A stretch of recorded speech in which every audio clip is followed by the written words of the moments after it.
চীন না আমেরিকা কোন দেশের সমরাস্ত্র বাংলাদেশের জন্য একটি বেটার অপশন হতে পারে এই জিনিসটি আজকে আমরা বোঝার চেষ্টা করবো এবং বিশ্লেষণের মাধ্যমে এটা দেখাবো যে কোন দেশ আসলে বাংলাদেশের সমরাস্ত্র ক্রয়ের জন্য সবচেয়ে বেশি উপযোগী ভৌগোলিক প্রেক্ষাপট কোয়ালিটি এবং কোয়ান্টিটি সকল দিক থেকে বিবেচনা করে বা অর্থনৈতিক প্রেক্ষাপট সকল কিছু বিবেচনা করে আমরা বোঝার চেষ্টা করবো চীনের সমরাস্ত্র কেনা না আমেরিকার সমরাস্ত্র কেনা বাংলাদেশের জন্য ভালো হবে। বিশেষ করে এই জিনিসটা আমরা অ্যানালাইসিস করবো ভারী সমরাস্ত্রের ক্ষেত্রে এবং লং টার্ম ইউজের ক্ষেত্রে বাংলাদেশ আসলে কোন দেশের উপর বেশি ডিপেন্ডেন্ট হতে পারে এই জিনিসটি আমরা দেখবো।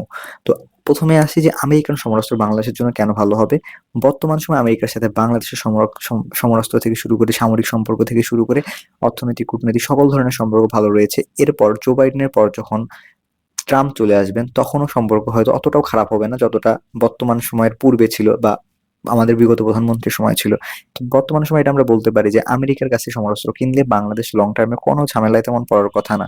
এখন যদি আসি আমরা বর্তমানে প্রেক্ষাপটে আমেরিকা এবং বাংলাদেশ এবং ইন্ডিয়া সম্পর্কে বিবেচনা করি, তাহলে আমেরিকা এবং বাংলাদেশের মধ্যে যে সম্পর্ক রয়েছে তা ইন্ডিয়া এবং আমেরিকার সম্পর্কের থেকে দুর্বল। এই জিনিসটা আমরা ভালোভাবে বুঝতে পারবো, কেননা ইন্ডিয়া হচ্ছে একটা মেজর প্লেয়ার, এই ক্ষেত্রে অনেক বড় একটা দেশ যাকে আমেরিকা মূলত ব্যবহার করে থাকে চীনের বিপক্ষে একটি ট্রাম্প কার্ড হিসাবে। এজন্যই মূলত আমেরিকার কাছে ইন্ডিয়ার গুরুত্ব বাংলাদেশের তুলনায় সকল সময় বা সব সময় বেশি থাকার কথা। বাংলাদেশ এবং ইন্ডিয়ার মধ্যে ঝামেলা তৈরি হইলে তাহলে আমেরিকা আসলে বাংলাদেশকে সাপোর্ট দিবে না ইন্ডিয়াকে সাপোর্ট দিবে, এই জিনিসটি বড় গুরুত্বপূর্ণ বিষয়। কেননা বাংলাদেশের প্রতিবেশী দেশ মাত্র দুইটি, একটি মিয়ানমার আর অন্যদিকে ভারত। অর্থাৎ মিয়ানমারের সাথে ঝামেলা হলে আমেরিকা সরাসরি বাংলাদেশকে সাপোর্ট দিবে, এই জিনিসটা অনেকটাই সহজে বোঝা যাচ্ছে। কিন্তু ইন্ডিয়া এবং বাংলাদেশের মধ্যে কোনো ঝামেলা হলে তখন আমেরিকা আসলে কার পক্ষ নেবে বা কোন দেশকে সাহায্য করবে এই জিনিসটি আসলে সবচেয়ে গুরুত্বপূর্ণ। বাংলাদেশের যুদ্ধ হইলে এই দুটি দেশের সাথে হওয়ার সম্ভাবনা সবচেয়ে বেশি, কেননা এই দুইটি দেশের বাইরে বাংলাদেশের প্রতিবেশী দেশ নেই বললেই চলে। তাদের দ্রুত বাংলাদেশের মাঝখানে রয়েছে অনেক দেশ বা বাফার স্টেট হিসেবে ইন্ডিয়া কাজ করে, যেমন নেপাল ভুটান বা চায়নার মাঝখানে রয়েছে ইন্ডিয়ার ল্যান্ড বর্ডার। এ থেকে বোঝা যাচ্ছে যে বাংলাদেশ এবং ইন্ডিয়া ঝামেলা তৈরি হলে যে দেশ আসলে বাংলাদেশকে সাপোর্ট দিবে বাংলাদেশের অবশ্যই সেই দেশের কাছ থেকে সমরাস্ত্র লং টার্ম প্রায়োরিটিতে কেনা উচিত। ইন্ডিয়া যেহেতু ভৌগোলিকভাবে একটি শক্তিশালী দেশ এবং কূটনৈতিকভাবে তাদের সক্ষমতা অনেকটাই বেশি এবং অর্থনৈতিকভাবে অনেকটা শক্তিশালী দেশ, এক্ষেত্রে আমেরিকার কাছে বাংলাদেশের তুলনায় ইন্ডিয়ার গুরুত্ব সবচেয়ে বেশি। কেননা আমেরিকার মূল লক্ষ্য হচ্ছে ইন্দো প্যাসিফিক অঞ্চলে চীনকে আটকানো, চীনকে আটকানোর জন্য ভারতকে ব্যবহার করা তাদের মূল লক্ষ্য। আর এজন্যই মূলত আমেরিকা এক্ষেত্রে বাংলাদেশ এবং ইন্ডিয়ার মাঝে ঝামেলা হইলে বেশিরভাগ ক্ষেত্রে আসলে ইন্ডিয়াকে সাপোর্ট দেওয়ার চেষ্টা করবে বা ইন্ডিয়ার পক্ষ নেওয়ার চেষ্টা করবে। অর্থাৎ বাংলাদেশ যদি যুক্তরাষ্ট্রের কাছ থেকে কোনো সমরাস্ত্র কিনে বা ভারী সমরাস্ত্র কিনে এবং ইন্ডিয়া এবং বাংলাদেশের মধ্যে যুদ্ধ হইলে ভবিষ্যতে, তাহলে হয়তো গোলাবারুদ সাপ্লাই থেকে শুরু করে তাদের যে অস্ত্র রয়েছে সেগুলো আসলে ইন্ডিয়ার বিপক্ষে ব্যবহার করা থেকে বিরত থাকতে বলবে।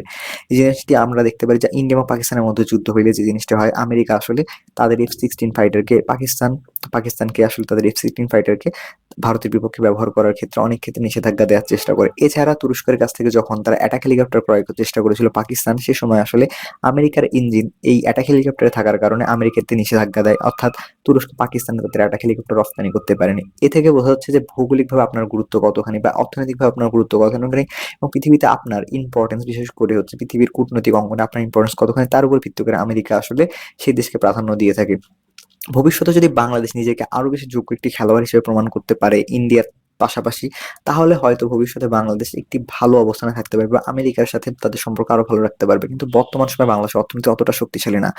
বাংলাদেশ যদি কখনো জাপান বা সাউথ কোরিয়ার মতো শক্তিশালী অর্থনৈতিক দেশ হয় এবং ল্যান্ডের দিক থেকে সাউথ কোরিয়া বাংলাদেশের তুলনায় ছোট দেশ, তারপরও আমেরিকার কাছে সাউথ কোরিয়ার গুরুত্ব অনেক বেশি।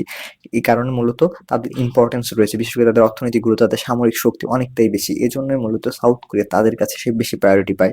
এই জন্যই মূলত বর্তমান সময়ে যদি আমেরিকা বাংলাদেশ এবং ইন্ডিয়ার মধ্যে কোনো দেশকে সাপোর্ট দিতে হয় তাহলে অবশ্যই তারা ভারতকে সাপোর্ট দেওয়ার চেষ্টা করবে বা ইন্ডিয়াকে সাপোর্ট দেওয়ার চেষ্টা করবে।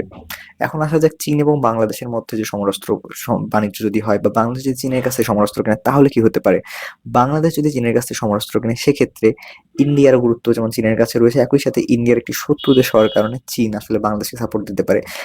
চীনের কাছে আসলে দুইটি অপশন রয়েছে, একটি হচ্ছে ব্রিক্সভুক্ত কান্ট্রি ইন্ডিয়া হওয়ার কারণে মূলত ইন্ডিয়া চীনের সাথে ভালো সম্পর্ক ভবিষ্যতে বজায় রাখতে পারে বা ইন্ডিয়ার সাথে চীনের সম্পর্ক লং টার্মে আবার ভালো হওয়ার সম্ভাবনা রয়েছে শুধুমাত্র ব্রিক্সের কারণে। আর অন্যদিকে ল্যান্ড বর্ডার থেকে শুরু করে ডেমোক্রেসি এবং পশ্চিমা একটি অ্যালাই দেশ হওয়ার কারণে ইন্ডিয়াকে কোনো একভাবে আসলে চায়না তাদের বন্ধু হিসেবে গ্রহণ করতে পারে না। আর এটি মূলত চায়নার সবচেয়ে বড় ব্যাপার যেটি বাংলাদেশের জন্য প্রযোজ্য। অর্থাৎ বাংলাদেশ চায়না ইতিমধ্যে যতগুলো প্রজেক্ট রান করেছে তার মধ্যে ইন্ডিয়া থেকে অন্যান্য প্রতিবেশী দেশকে সরিয়ে নিয়ে আসা তাদের পরিকল্পনা ছিল। অর্থাৎ মিয়ানমার থেকে শুরু করে বাংলাদেশ বা হচ্ছে ভুটান নেপালের মতো দেশ বা শ্রীলঙ্কার মতো দেশ বা মালদ্বীপের মতো দেশকে চায়না তাদের টাকা, সামরিক সরঞ্জাম এবং তাদের অর্থনৈতিক শক্তি ব্যবহার করে ইন্ডিয়া থেকে অনেকটা দূরে সরিয়ে নিয়ে আসার চেষ্টা করেছে। এ থেকে বোঝা যাচ্ছে যে এতগুলো ইনভেস্টমেন্ট করার পর তারা আসলে এটাই ভাবে নিয়েছে যে তাদের মূল উদ্দেশ্যই ছিল যে ইন্ডিয়াকে তাদের শত্রু হিসেবে দীর্ঘমেয়াদী কল্পনা করা।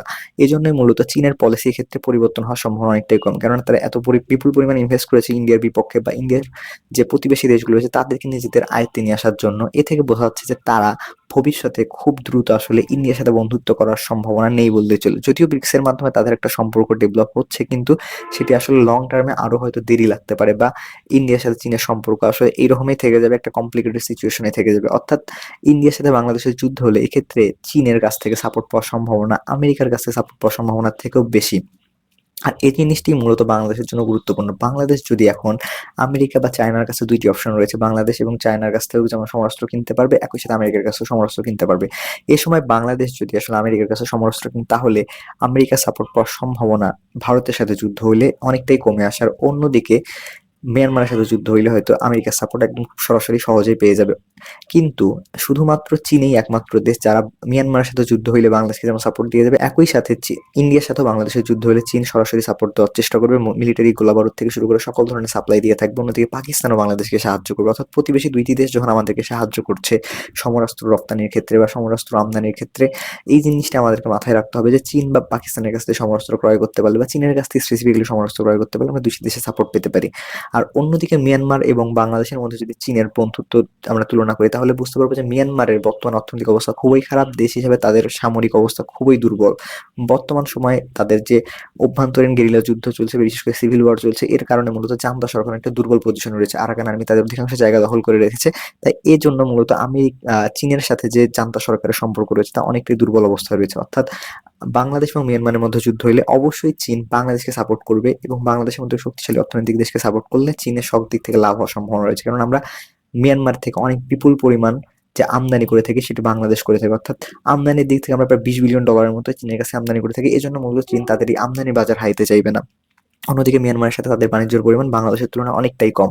তো এ থেকে বোঝা যাচ্ছে যে চীন মিয়ানমারের সাথে যুদ্ধ হলেও বাংলাদেশকে সাপোর্ট করবে, একই সাথে ভারতের সাথে যুদ্ধ হলেও বাংলাদেশকে সাপোর্ট করবে। এজন্যই মূলত আমাদের মনে হয় যে আসলে চীনের কাছ থেকে সমরাস্ত্র কেনা বাংলাদেশের জন্য বা বাংলাদেশের যে আঞ্চলিক নিরাপত্তা রয়েছে তার জন্য অনেকটা বেটার অপশন হতে পারে।